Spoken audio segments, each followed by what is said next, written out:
Yeah, I'm telling you, give it a second. We just got to keep grinding. We finally saw some. We finally got like a little branch, little tree Yeah, branch, little tree branch. Yeah, the thing sprout a little bit. Sprout a little bit. little sprout. That's all Little it sprout. takes. All right, here we go. All right, here we go. In five, four, three, two, and one. What is up, everybody? Thank you for joining us here on the Welcome On Podcast. I'm your host, Famously Garnet, and I'm joined by Coach Q. Hey y'all, we back. We back. Yeah, guys, I tried to give it the old college try the other night on Thursday, and I talked to Q. It was what, about 4 o'clock, 3ish. I'm like, hey, you know what? I think I can muscle it out, right? And I got to tell you, man, this case of the flu, it came back. Like Jordan had his flu game, and I tried to put my Jordan flu game on, but I'll be honest, man, like the flu these days, I don't know. I don't know. I'm not used to. I'm not used to what I had because I was down a couple days, man. It was rough. My son and I. So it was tough. It was tough, but it's good to be back. Good to be back. Nevertheless, since we've been gone, Q, Paul Maneri, hasta la vista. Goodbye. Goodbye. Goodbye. I hate that we weren't able to celebrate this in real time, but it's done. It's done. So what I is done is done. I just want to give me a second, bro. Give me. I've been holding this in for a while, guys, and and Paul going means something to me. This means something to me.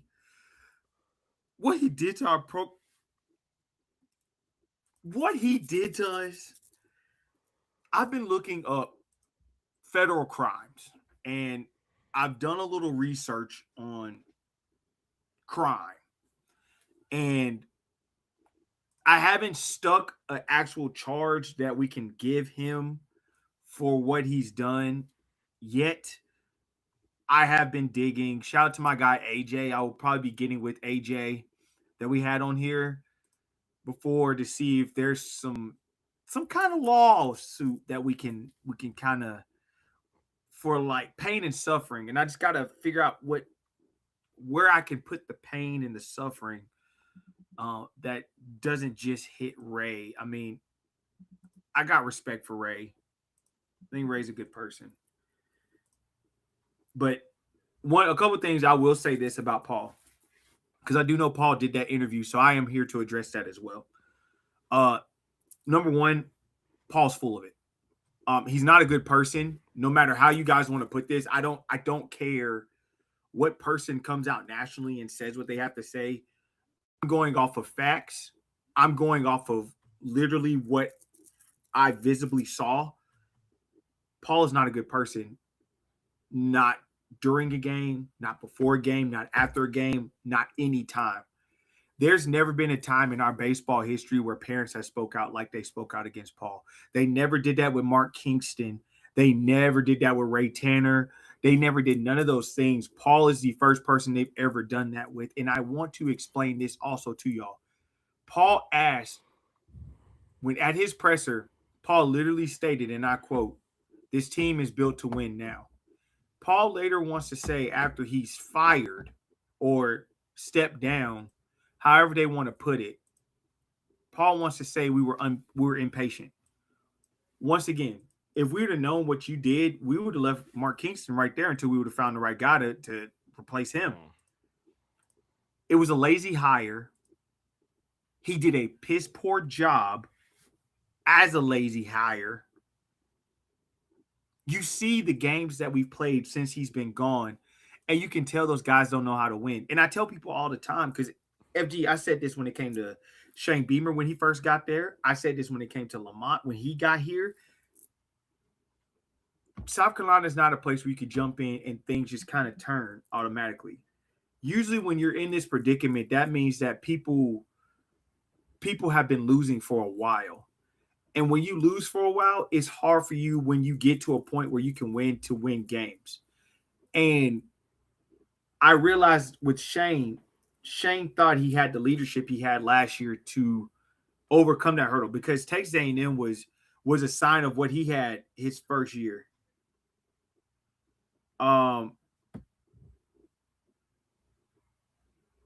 Losing that game after being up, what was it, 30-0?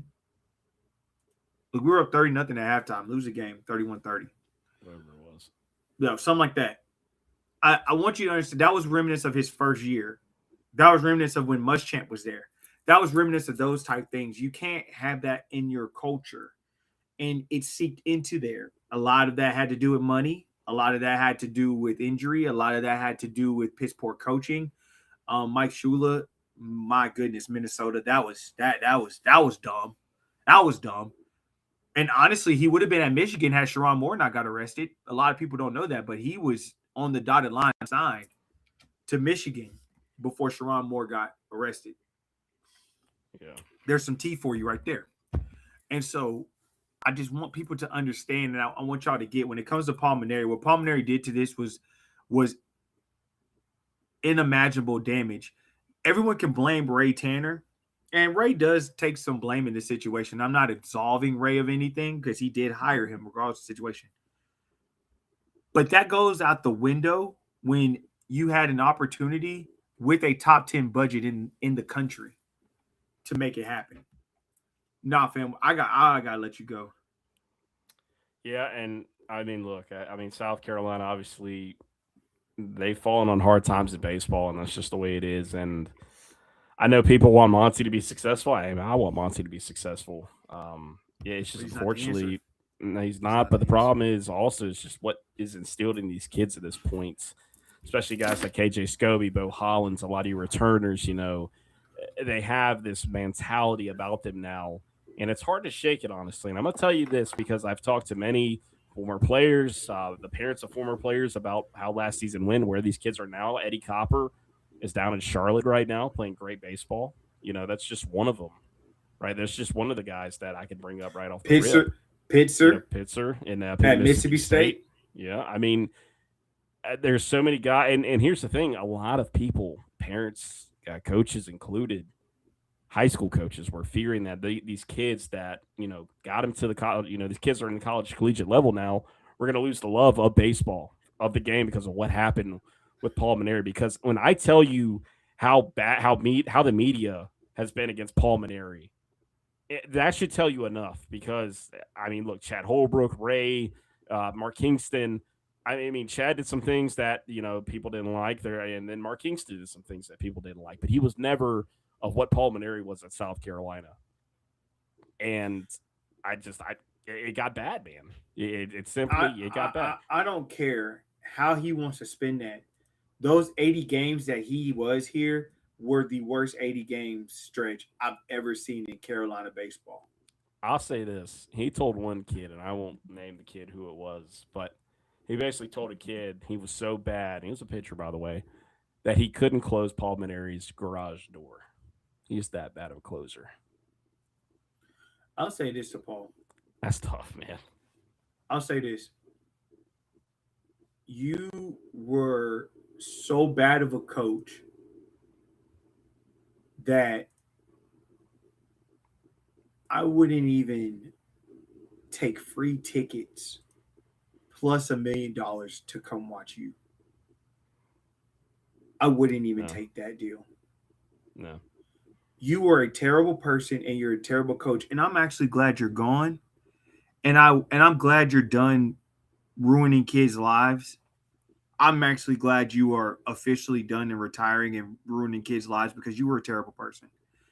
You were a terrible person, and I meant that with my whole heart. There's never another coach I've ever felt that way about.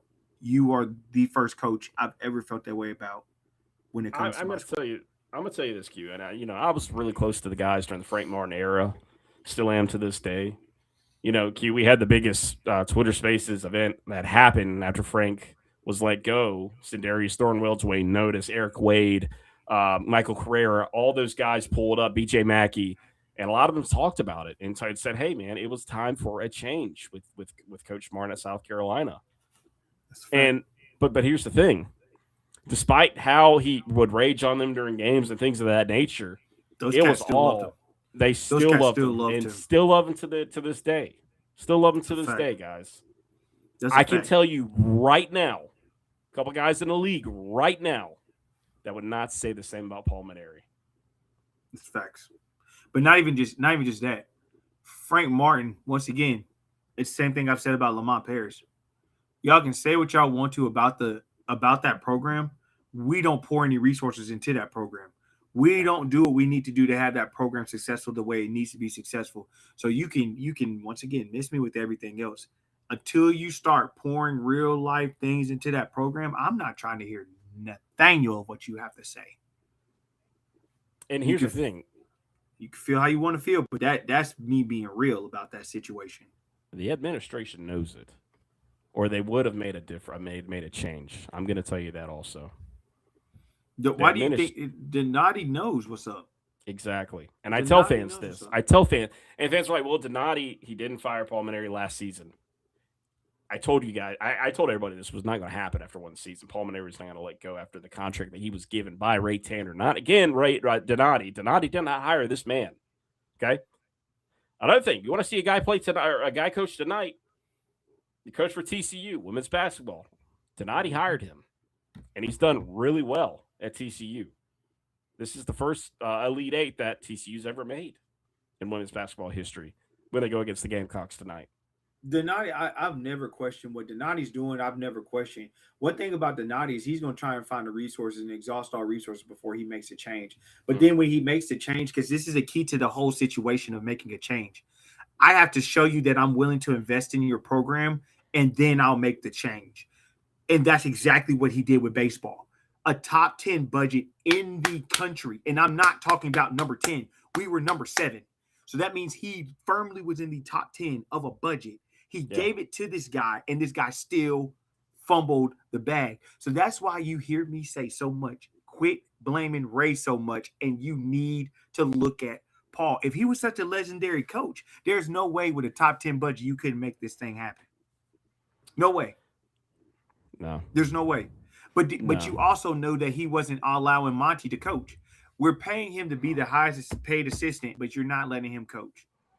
Yeah, no, that was going on as well. It at the end of the day, when these coaching hires happen, and when certain things happen, I always say look up top. And up top was not at the time Ray Tanner. At the top, it was not Donati, right? You got to look at the top. And South Carolina, historically, at the top, when it comes to the top, the Board of Trustees, we falter there. It is very political, right? Very political up there. A lot of seats should be switched out, and I've said that many times. A lot of people are overdue on that board. A lot of people are past their expiration date that should be there. Way past it. And have you seen some of the resumes for some of them that sit on that board, where they went to school? I'm not going to get into it. That's a whole different podcast for another day, and that's going to fall ultimately on deaf ears when it's all said and done. I'm sorry, but way past it. Q, I'm done talking about Paul. Let's go ahead, and we're going to send the lights where they need to go, and the lights are going to none other than the Gamecocks women's basketball team. And by God, the way they showed up to this NCAA tournament, sir, the way they've showed up. They playing basketball, bro. Buddy. They playing basketball, bro. That's all I'm going to say. They playing basketball, bro. They playing real live basketball, bro. They playing absolute basketball. And in this last game against Oklahoma, the spark is there. And Lassen's like, Lassen's learning that, I belong. What Lassen's doing right now is showing you, I belong. Mm-hmm. But I'm gonna tell y'all this right now, and hear me clearly, hear me loud, hear me clearly when I say what I'm about to say. Lord, hear me clearly when I say what I'm about to say. It is gonna be tough to put them out of this. After this TCU game, I firmly believe they are about to take off. That UConn game's that UConn game ain't gonna go the way people think it's gonna go. I'm telling y'all that right now. That game ain't gonna go the way people think it's gonna go. UConn is they got some kryptonite, man. They got some kryptonite. Obviously we'll get there when we get there. But Q, let's keep talking about that last game against Oklahoma. A team that South Carolina lost to start the new year out. By the way, they lost in overtime at Oklahoma. We all know there were questionable calls in that game, but I got Aaliyah Chavez. I mean, my God, she is a absolute bucket. As not as much of a bucket in this game, but as she was the first meeting. But I'm going to tell you, Chavez is a force, and she was absolutely fantastic. But this is where South Carolina, Dawn Staley, she's playing chess and not checkers. And my goodness, the way she was doing Regan Beers with Medina Okot and catching that matchup and switching them out when she needed to and knowing how to do it is what set that game apart. Not besides just the guard play. The guard play was fantastic. The guard play is fantastic. But this is where it all started, was in the paint and keeping that interior. And when they were standing there, boxing out every possibility, every way. I mean, I think it was shut it down. It was, and you look at it, 10-0 run at the beginning, and you never didn't lead in the game, right? And for majority of the game, you were up double digits. You made a point, because the point that was proven in the game, like let me be very clear to everybody. We played bad, they played a perfect game, and that's how they win that game. When you play bad and you still have to take us to overtime, and Chavez literally was going crazy in overtime, that's how you beat us. Cool. You erase that like Raven is, but that's where that leadership comes in. That's what separates South Carolina from the LSUs, from all of them. Is that Raven factor. Absolutely. That, hey, we gotta let that game go. Just like she said with Texas, hey, we gotta let that game go. Well, and there was no fear, right? The guards were going into the paint with it. And this is one of my biggest points, is that South Carolina scored 34 points in the paint on Oklahoma. That's pretty significant. Especially with Beers there. Exactly. That's pretty significant. I would love to see what they've gone against all season to see where that matches up. But it's got to be somewhere in that higher range. Agreed. That they haven't seen. And second chance points, Q. South Carolina had 19 in this game. 19 second chance points. I mean, that's big. I think everything is a big dependent. Everything's a bigger factor now, because now you've had the losses you've had, but now it's time for you. You can't afford anymore. And Ravens putting them in that mode, because now you don't know who's gonna be that scorer. Who are you gonna leave open? Because eventually you're gonna have to leave somebody open. Yeah. And if Latson's playing the way Latson's playing, then now you're like, oh crap, we got some problems. Which you do. You have some issues right now, because if Latson's hitting the way she's hitting, Raven's hitting her shots the way she is, Okot is able to get what she needs. You still got Joyce, you still have Tessa, you still have Maker, you still got Maddie. You have too many people to answer for. And that's why I say UConn understands and knows, like, hey, we kind of got an issue. If South Carolina makes it past TCU, we got a bigger fish to fry. And I know Raven wants that matchup, because Raven wants to prove a point. We all want to see the point being proved. Raven wants it all. Raven wants it all, and you can tell it's not. And I mean, it's not just her, of course, but that is her biggest thing. She has a huge point to prove. But I mean, Q, as you're just saying, I mean, Tessa Johnson is one that can rattle off 12 points in a row, right? Just like that. She had a good game. She did that. What was it? Was it 12 points against Oklahoma that she rattled right off the rip, like back to back to back, and it's like it's to back. I mean, it was crazy. So I love it, and I cannot wait to see these women as they tip off here at 9:00 tonight against TCU here on ESPN here shortly. That's what we're bringing you into. So as we are against time, Q, we're going to go into football, and Q, no better way to start off, right? No way to better start off by this big guy that committed to the Gamecocks over, quite a few powerful teams that wanted him. No, I'm going to say it. I want to say it. Over Miami. It is over the Hurricanes. It was all over the Hurricanes. The Miami Hurricanes wanted him that bad. The Miami Hurricanes are not going to sit here and play like this was a big money drop. It was not a big money drop. There was nothing big about the money drop. That had nothing to do with funds. He got offered a certain amount from us. They tried to up it. He didn't believe in their development. He believed in our development. That is a fact. That is a well-known fact. It has been a fact. What it was, Miami hates losing out to people. Miami will lie to you, just like Yeah. they had Bruce come on there, and Yeah. Bruce sat there and tried to lie to you. I'm calling him out. Bruce sat there and said that we dropped a huge NIL, which he lied about. I'm going to call a spade on this one. Bruce lied about the NIL situation because he thought that Miami had it wrapped up. When he found out he didn't, he literally changed his tune once he found out Miami wasn't getting. He literally I'm gonna be changed honest, it. Hugh. I've been following Bruce Feldman for a long time. Was quite shocked when I saw this tweet. For one, another thing is just the fact of the matter. I've never seen a post like that saying South Carolina threw a bag out on on national levels. By the way, this is national news essentially. This kind of thing. But South Carolina threw a bag during his commitment that day, and he went off campus without a commitment, right? But here's the thing, Q. As you just said, South Carolina, I love what people would want to think, and I'm not saying that we couldn't, but if Miami's going to drop a bag, buddy, and they want that bag, guess what? That player is going to Miami for that bag. It's quite simple because that is Miami money. We've got South Carolina money, and then there's Miami money.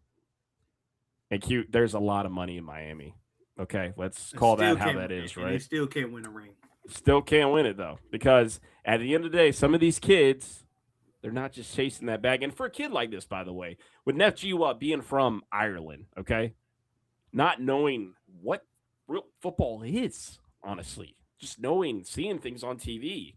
Who knows how this guy learned about football? I mean, maybe it would have been the game that was played, with in Ireland last year, right? Maybe that's the way he found it. I don't know. But these kids, they don't all have this bag mentality, especially international kids. It's a little different. And the thing is, just like why would we drop a bag on a kid that's never played football before? Right. Why would we drop a ginormous bag on someone who's unproven, never played the game? That's what I'm saying. Still got to learn things about it. Why would we do that? But once it just doesn't fit a narrative. Doesn't fit a narrative. But this is what Miami does. Every time, this is what Miami does. If it fits them, it makes all the sense in the world. If it doesn't fit them, it doesn't make. Look what they're trying to do with Jeremiah Smith, saying that he's not good in Miami. Bro, yes, he is. That kid is perfectly fine in Miami. Go where he wants to go, do what he wants to do. Miami fans are still sick that Jeremiah Smith did not choose him. But you know what? Guess what he did make, though, FG? He made a good business decision because there's a couple things he's done that Miami haven't done. For one, win a national championship. For two, win his conference championship. That's all I'm going to say. Yeah. That's yeah. Miami going to be Miami now, man. They're going to do some Miami things. But no, I mean, let's talk about it. I mean, 6'8", 300-pound rugby standout Neff Giwa officially signs with the Gamecocks. He'll be here in the summer. The upside for this kid is just tremendous. And Q, I want to say this about him, and I'm not trying to rile up anybody or ruffle any feathers by any means. But it's like the upside in this kid. Let's say if the offensive line position doesn't work out, right? You could move this kid to a tight end position, right? You could possibly move him to another position. I mean, he drips in athleticism. He drips in athleticism for somebody at his size. I mean, this is a big monster for how. And I would say watch this film. Take a look at the film that's out there. There's a little bit of clips out there that highlights it. Hey, he plays physical though. He's very physical. That's the key. He's very physical because he played rugby, like nationally played rugby. Exactly. So he's going to play in between the pads, right? 100%. And I love it. So I think it's a great get for the Gamecocks. That is a great get for the Gamecocks to see what that's going to look like here in the future, personally. I can't wait to see what he's going to turn out to be. But I got to tell you, I mean, South Carolina's got a freak locker room, man. This kid, Dylan Stewart, Nick Harbor, Lenoris, good Lord. Peak is on there, too. Peak's on there. Who I think he should tell that guy everywhere he goes because that's going to be his guy. That's going to be the guy that's going to get him where he needs to be. But yes, I'm glad about that pickup. But I also want to talk about some standouts. Sometimes, FG, when I look back at this podcast and I look back at some of the things we say, I can't help but realize we tell y'all stuff and y'all really think we're lying to you. And it's okay. Yeah. Hey, man. We live in that. It's 2026. Everybody lying until they not. Oh, everything's AI, Q. Everything's AI. Yeah, everything's AI. So Everything's AI. It's all I fake news. remember Fake news. I remember after a kid committed after getting an offer after a baseball game. Oh, I know. And he got on here and he told y'all he was coming for that safety spot and he was coming for that DB spot.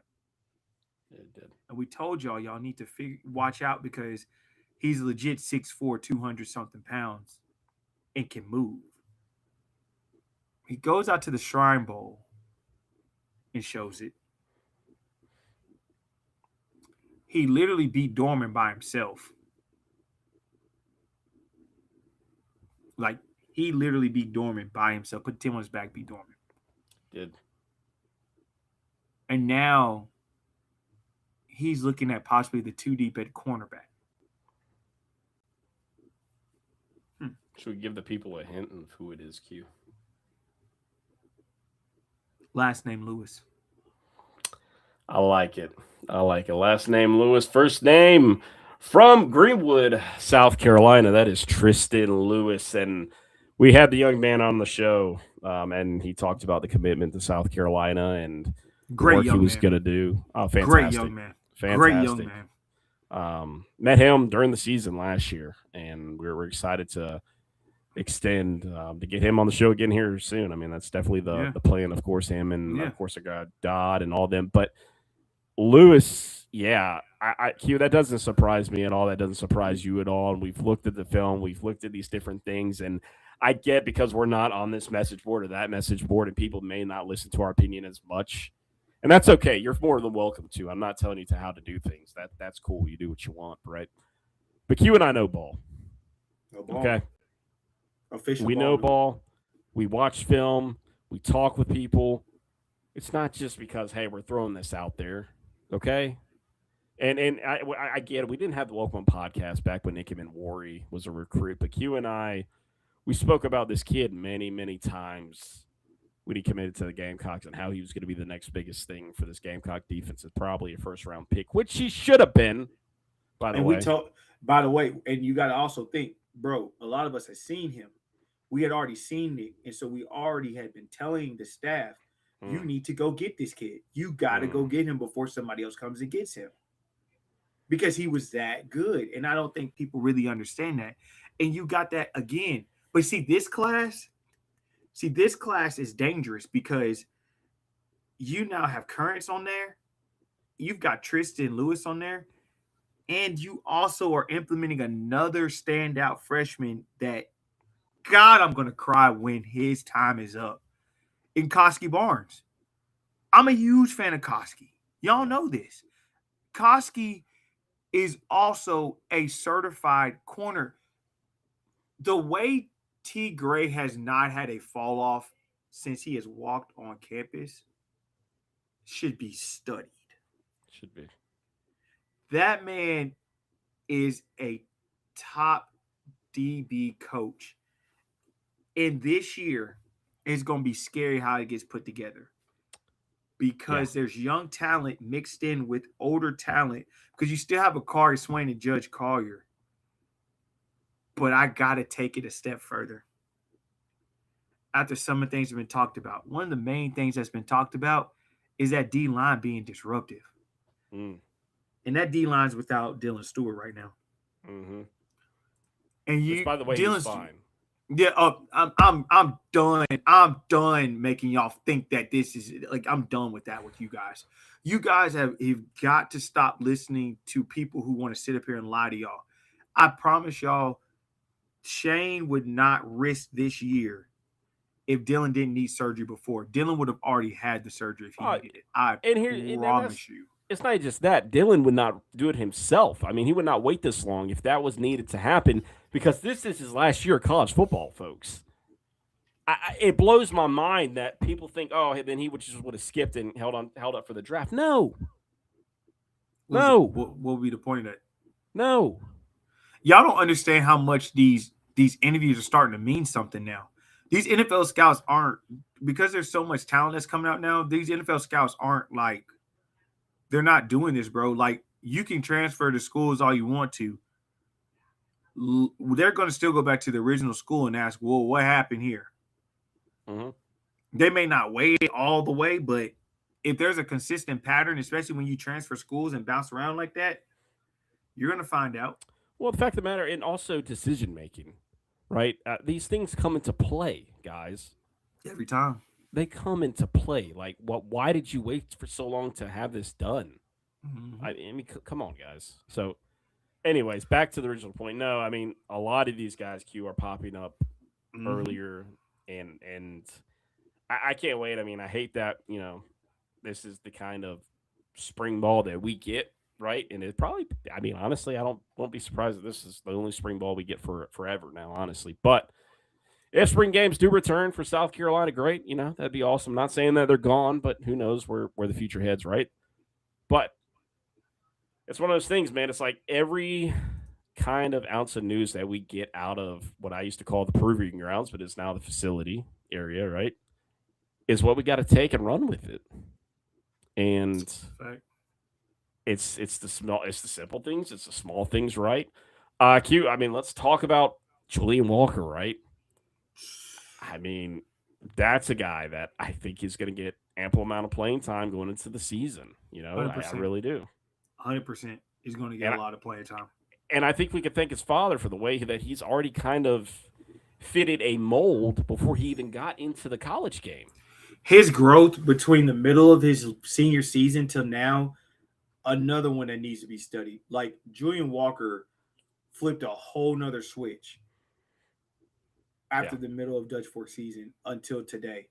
And he understands setting the edge on the run game, all those things.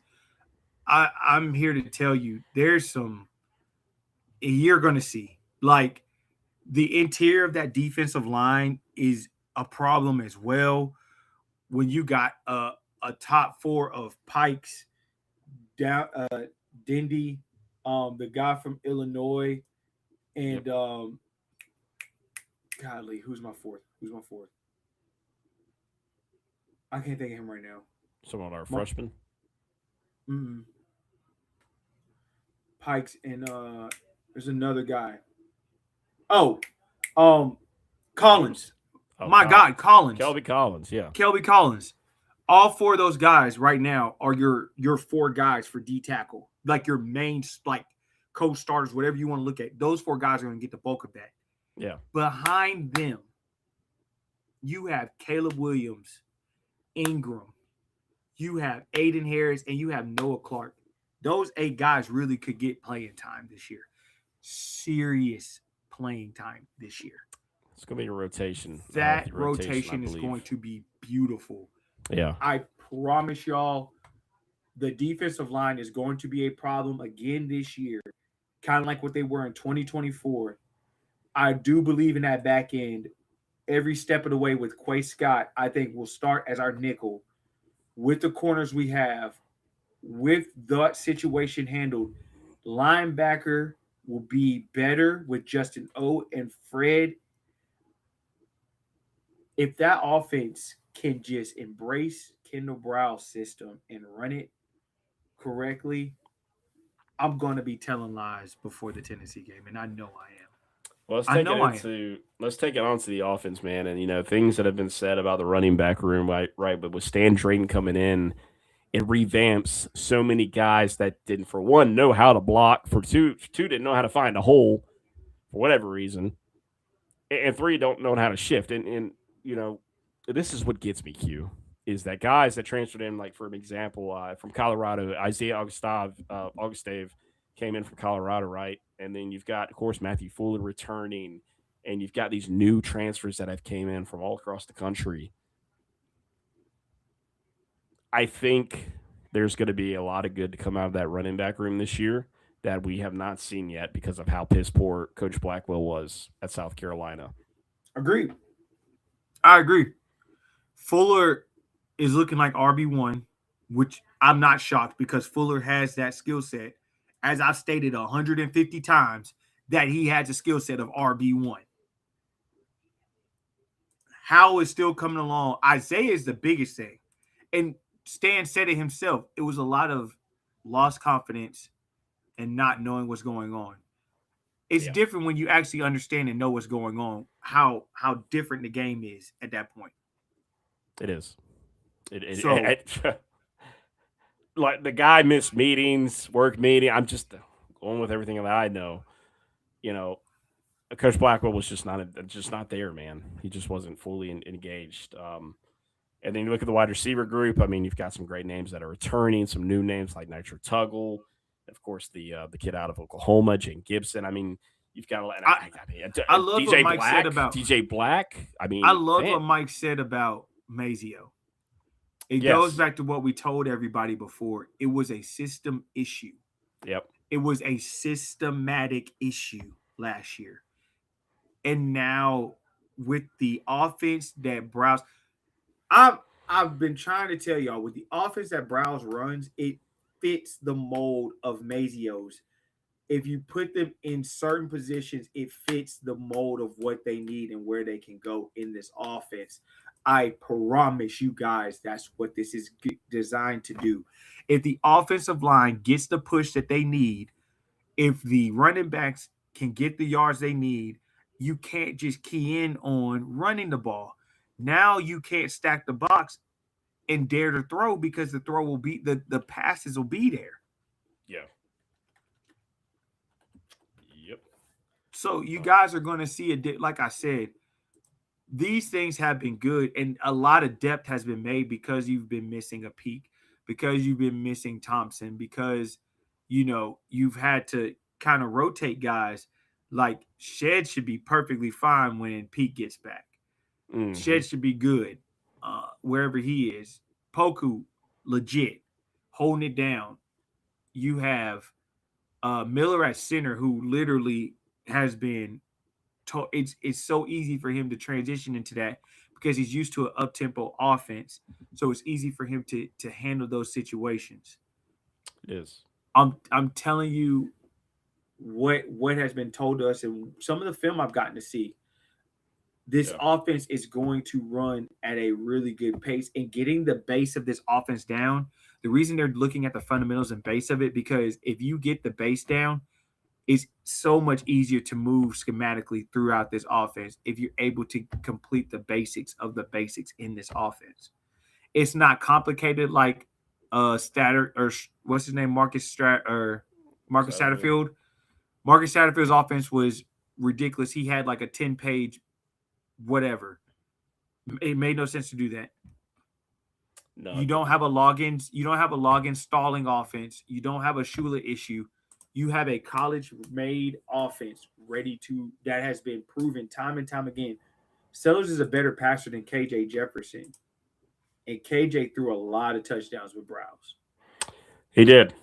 Well, Q, we're getting up against the grain here as the Gamecocks are tipping off here the next few minutes here soon. So let's go ahead and we're going to wrap this thing up. But real quick before we do, I want to go ahead and get the Gamecocks hockey team the kudos as they take down Clemson and win the Palmetto Cup 4-1. I mean, hey, it's death taxes and Gamecocks owning Clemson's ass in hockey every single year, man. I'm telling you, it is.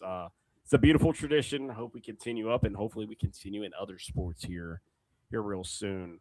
The Gamecocks the Gamecocks softball team currently trailing Mississippi State 4-3 in the rubber game. However, the Gamecocks did score 2 runs in the last inning, so they're in the 7th. So it put up or shut up right now for the Gamecocks in softball. So if they could take the rubber game against Mississippi State, that'd be great for Ashley Chastain and the rest of the crew over there. Q, do you have anything else before we wrap it up, my guy? No, we just got to keep grinding. Next Thursday, I think we're gonna hit on a little bit more about the basketball route because Will Bailey did leave. As I was telling you guys, Will Bailey was gone, Eddie Shannon's gone, and there possibly could be one more that leaves from the staff, and so we'll see what happens there. And we're gonna get ramping up soon with basketball recruiting with the portal opening and seeing what we're able to do there. So just keep your eyes and ears peeled. We don't have any names right now as far as the search is going, but I do want you guys to know that it is ongoing. It's getting kind of to a point where he's got to make some decisions. So We're going to see with the more resources Lamont gets and all that, we're going to see how this plays out.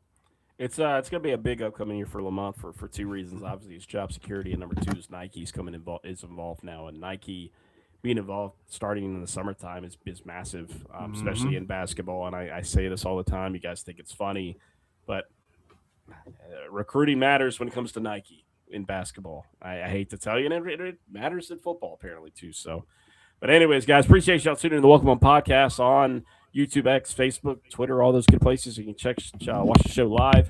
Appreciate y'all listening to the replay of the Welcome On Podcast on Apple and Spotify. We catch every show and review the show out there, the Welcome On Podcast on Apple and Spotify, the official voice of South Carolina on the Bleed Network. We will see you next time. Peace.